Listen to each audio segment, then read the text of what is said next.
Alright, so this is the lecture for Sociology, Chapter 14, Section 2, and the lecture is going to have to deal with religion.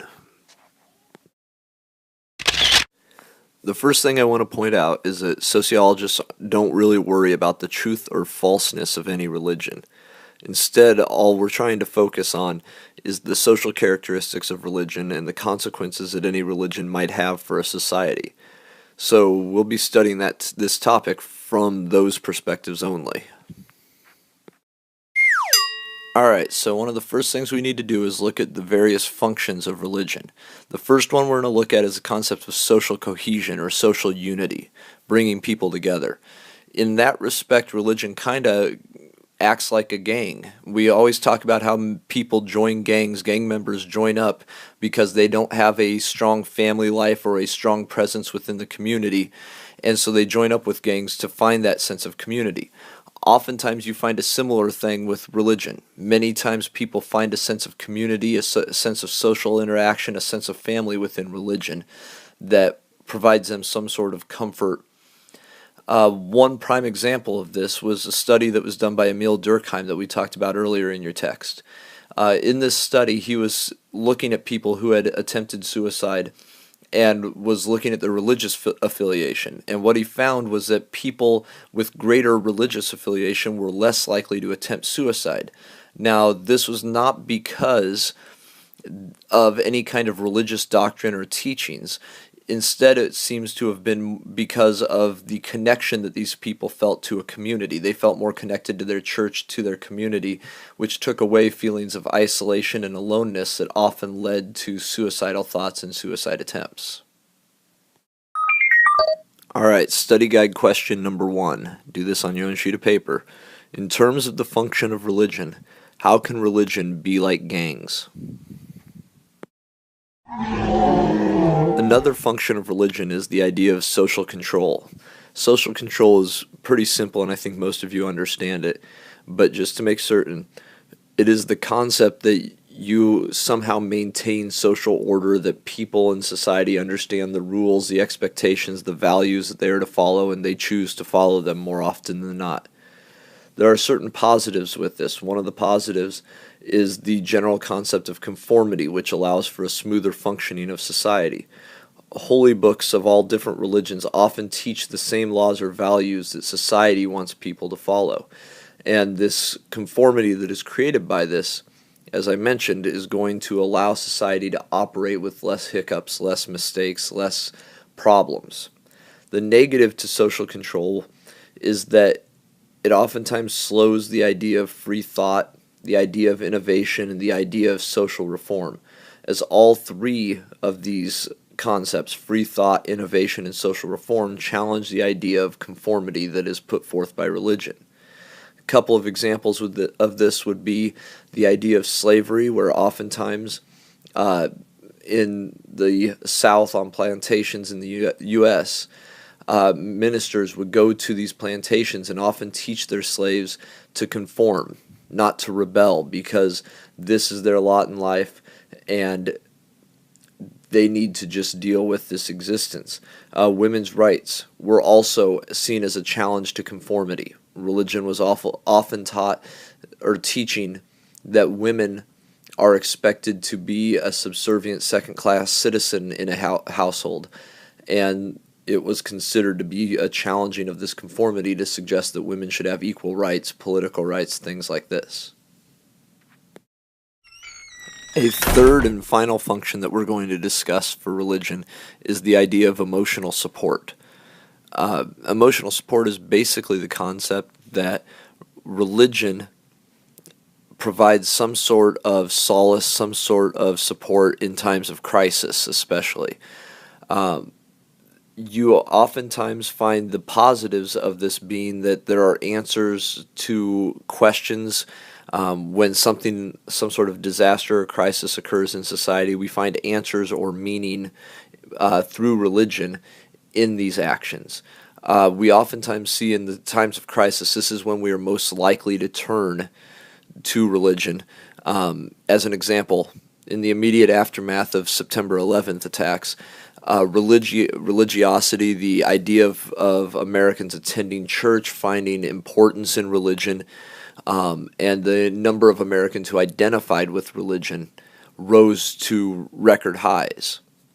Again, this being largely due to the immediate aftermath of a major crisis, a major event, negative event in American society. We looked for meaning, we looked for answers for why this happened and how to respond to such an event.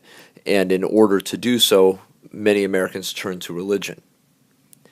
There is again a negative with this concept of emotional support, which is that because of emotional support, there is a resistance oftentimes to social change.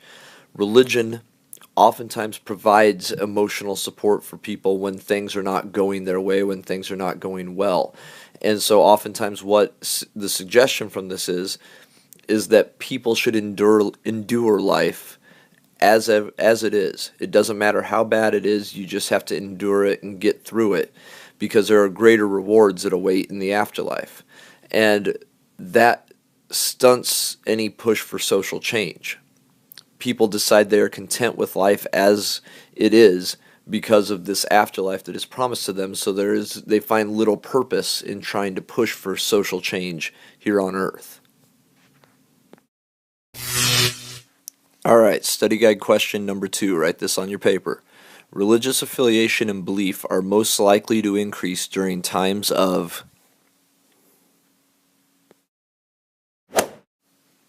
Alright, the next topic of discussion is the nature of religion. When we look at the nature of religion in society, there are several things to consider. The first one we'll look at is rituals. Rituals are any actions that we do that are somehow reaffirming our belief. Oftentimes they are done in some pattern, some ceremonial manner that becomes second nature to us.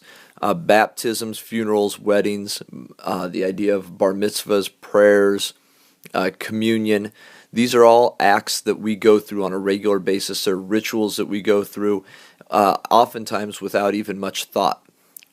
When one passes on, no one gives second thought to having a funeral. That is just our social way. It is a ritual. It is something we go through. The positives of rituals are that they provide comfort, they provide solace, and oftentimes are a cornerstone of emotional support within the religious community.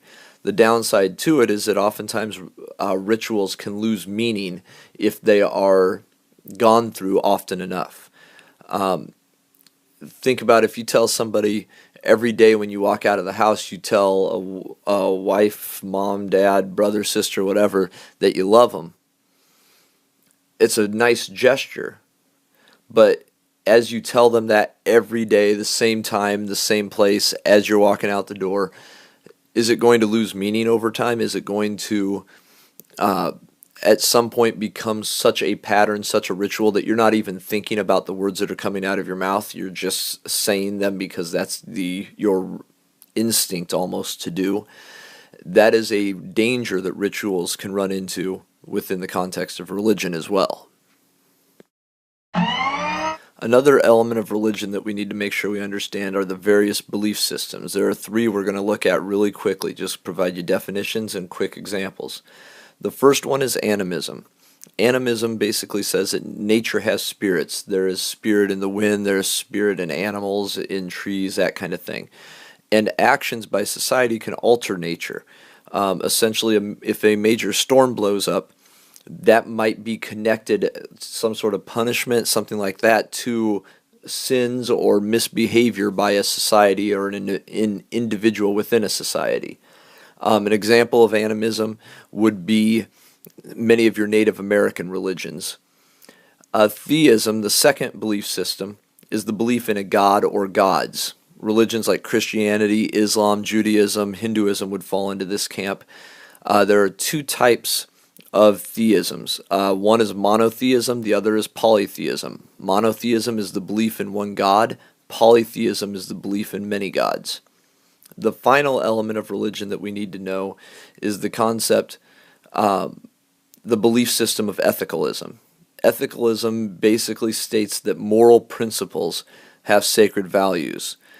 Buddhism, Confucianism, and several other Eastern religions would qualify as examples of ethicalism. Study guide question number 3. On your paper, write down 2 examples that I provided of ethicalism style religions. When looking at the nature of religion, we also have to understand basic organizational structures.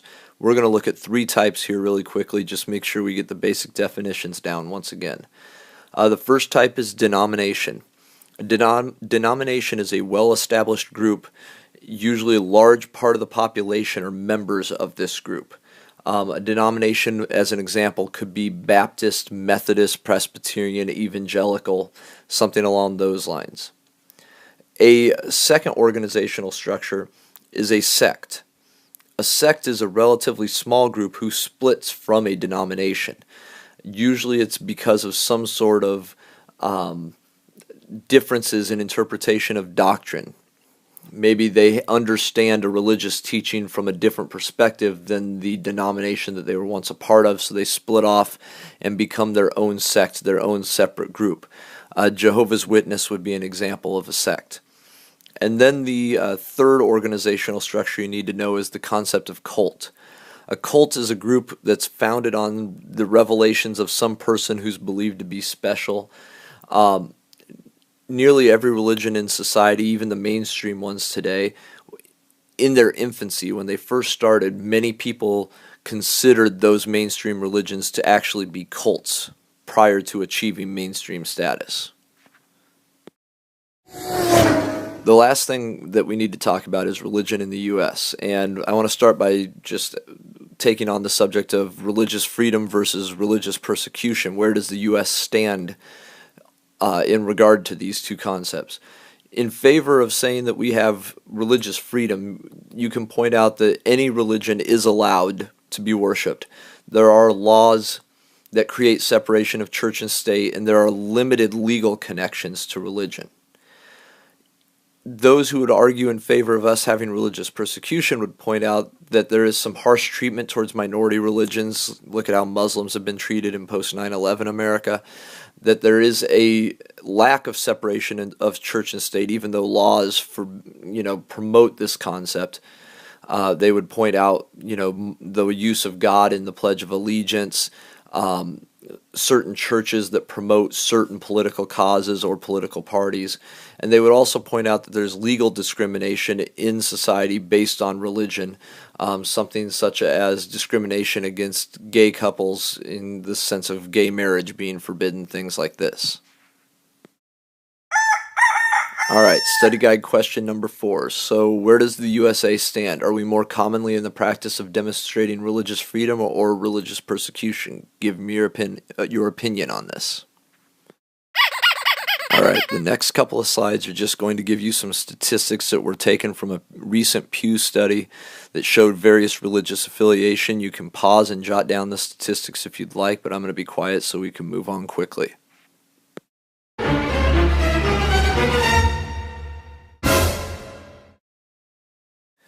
Alright, study guide question number 5. Write down any stats that stand out to you from the last couple of slides that were interesting or odd.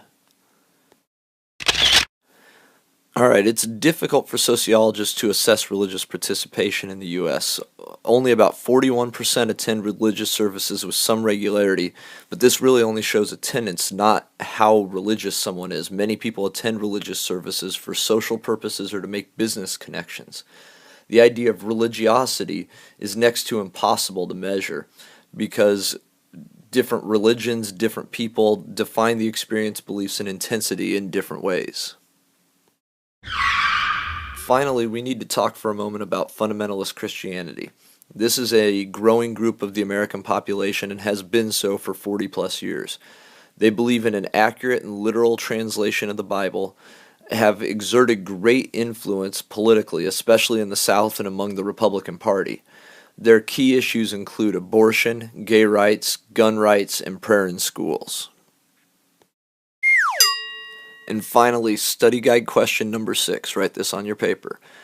Religion and politics. In your opinion, is it okay for religion and politics to mix in America? Explain.